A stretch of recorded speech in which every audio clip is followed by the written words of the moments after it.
Bagay siya doon sa kamarin gusto ko. Ito naman yung tamarind. Harap.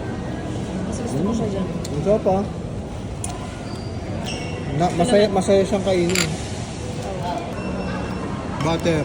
Butter chicken. Butter chicken. Hindi kaya.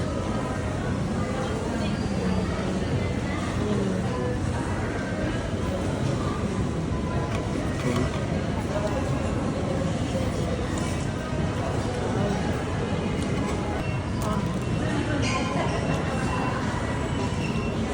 Yung butter naman.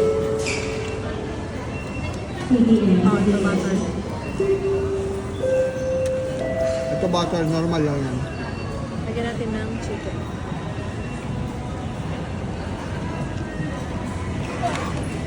Tsaka konting garlic.